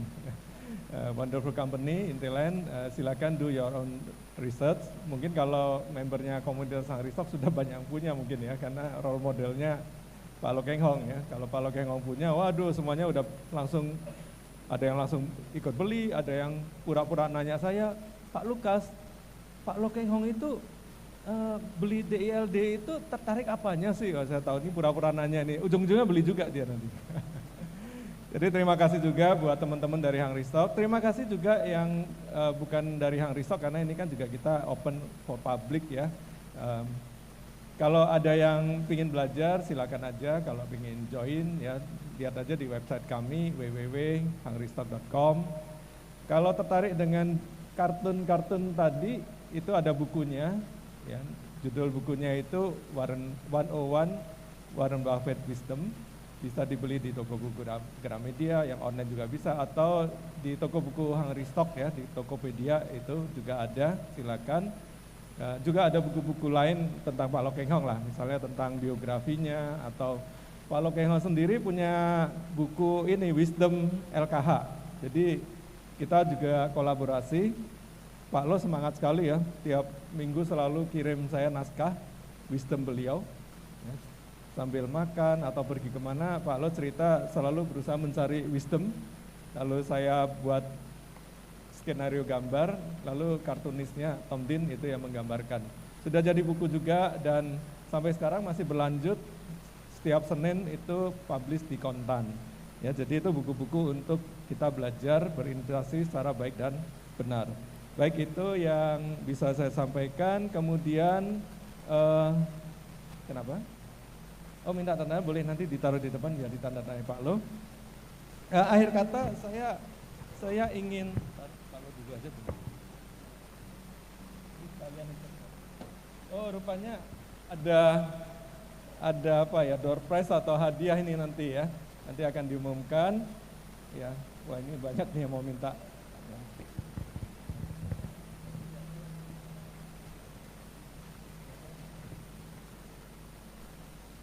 Ya, minta jangan lupa ya beli properti Intiland.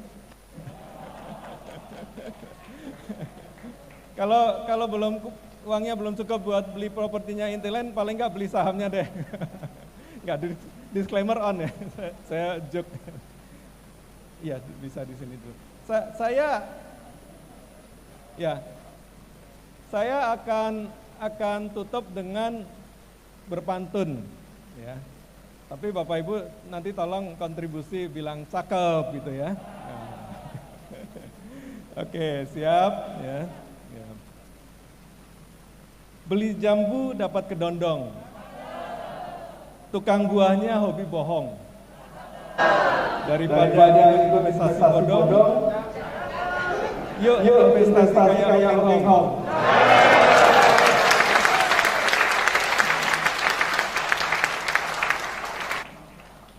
Satu lagi ya.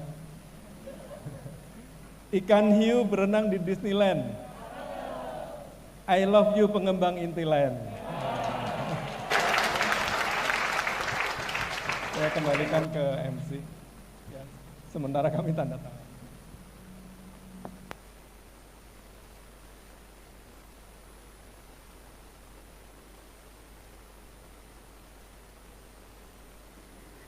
Baik, terima kasih Pak Lukas dan Pak Lokeng.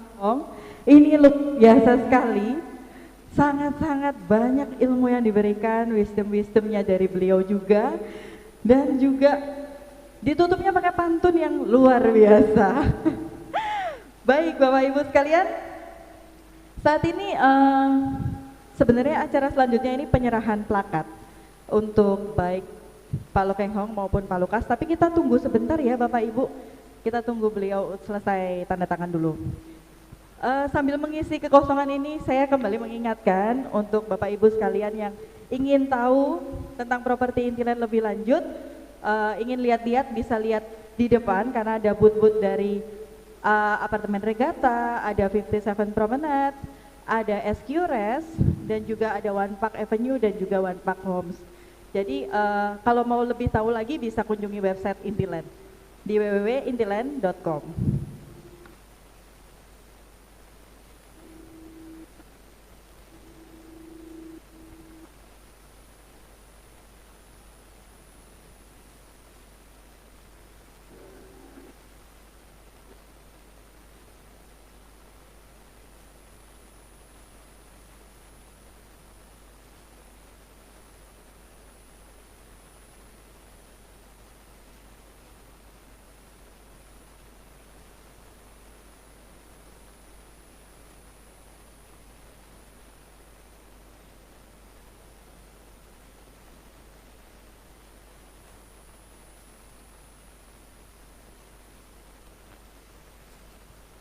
Baik, Bapak Ibu sekalian, karena ternyata banyak sekali buku yang harus ditandatangan oleh Pak Lo, nanti kita akan informasikan bahwa ini sementara akan di kita dulu, nanti kita akan informasikan kalau sudah selesai.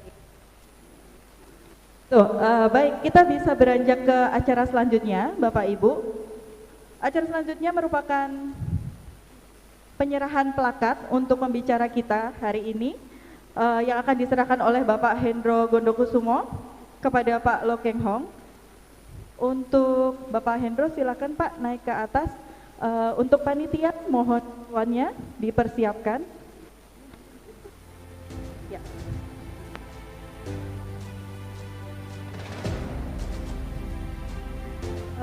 Mungkin ada yang bisa bantu untuk bawa bukunya ya nanti.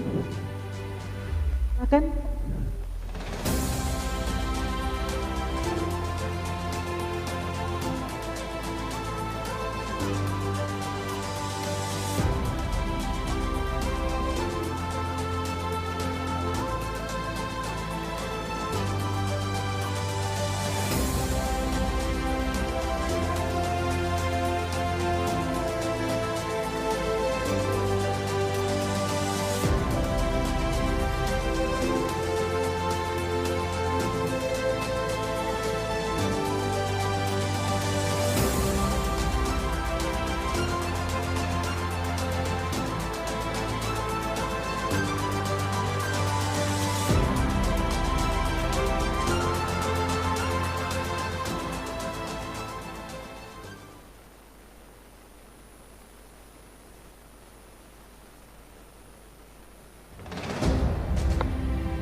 Baik, Bapak Hendro dan Pak Lo bisa diam sejenak di situ ya Pak.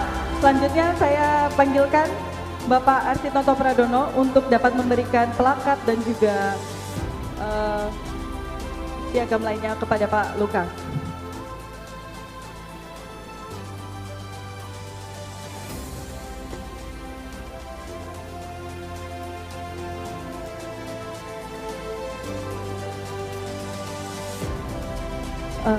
Pak Arci dan Pak Lukas bisa geser ke kanan,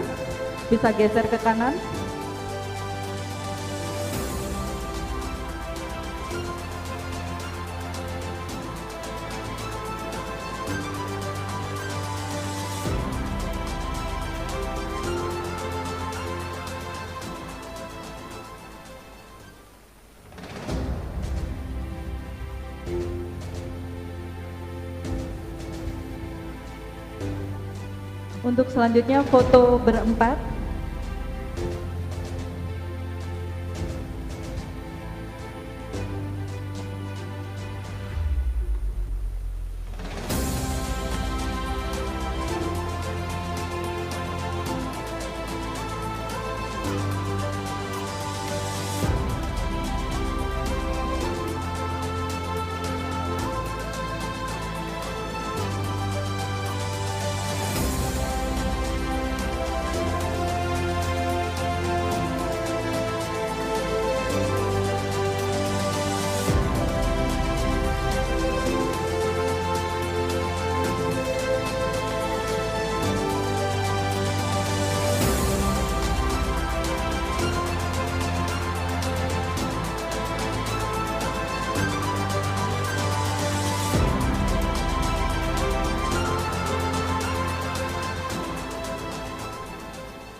Baik, Bapak Ibu ditahan posenya.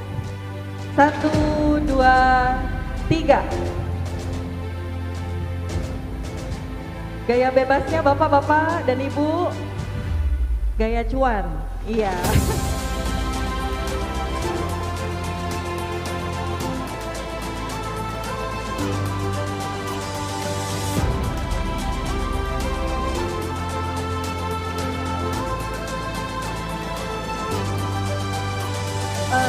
Mohon izin untuk dapat diambil foto berempat antara Pak Lo, Pak Lukas, Pak Hendro dan Pak Arsit.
Baik, terima kasih Bapak Ibu. Pak Hendro, Pak Lo, dan Pak Lukas, jika berkenan boleh berdiri ini Pak. Nanti masing-masing row biar dapat foto Pak. Biar nggak iri pesertanya Pak, nggak diajak foto gitu. Di sini ya Pak, mungkin teman-teman dari kameramen bisa dibantu untuk mengambil foto. Teman-teman peserta bisa berdiri di tempat ya. Berdiri di tempat, nanti akan per bagian ya. Madep ke depan. Nanti per bagian, nanti di sini juga ada. Nanti akan ada di bagian kiri dan kanan. Baik, kameramen siap? Masuk ya Pak? Masuk semua? Ya. Yang sini nanti akan ada lagi. Jadi tenang, nanti akan perbagian Bapak Ibu.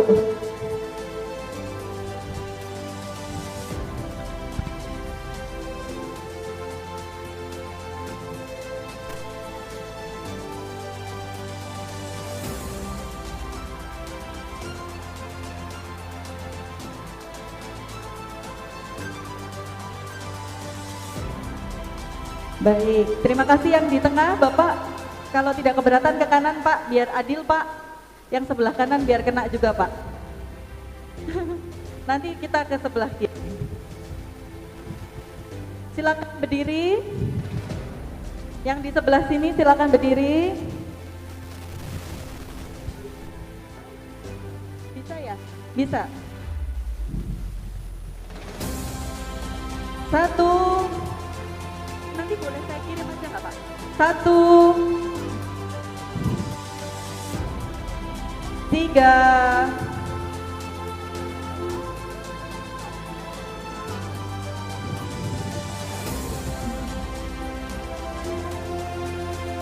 4. Oke, baik, sudah ya. Yang sebelah sini silakan duduk kembali. Ayo Pak, mari beranjak. Mari Pak, kita sebelah sana Pak.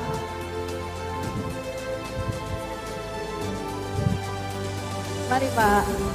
Pak Lukas, Pak Lo, silakan.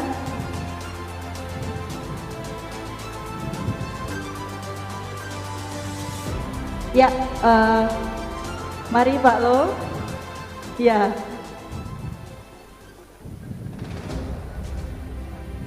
Mungkin yang sebelah sana belum Pak. Hah? Sebentar. Pak Lo boleh. Pak Lo boleh sebelah sana sebentar Pak. Pak Lukas. Pak Lukas, maaf boleh sebelah sana. Yang sebelah sana belum. Yang sebelah sana Pak. Yang sini tadi udah ke cover.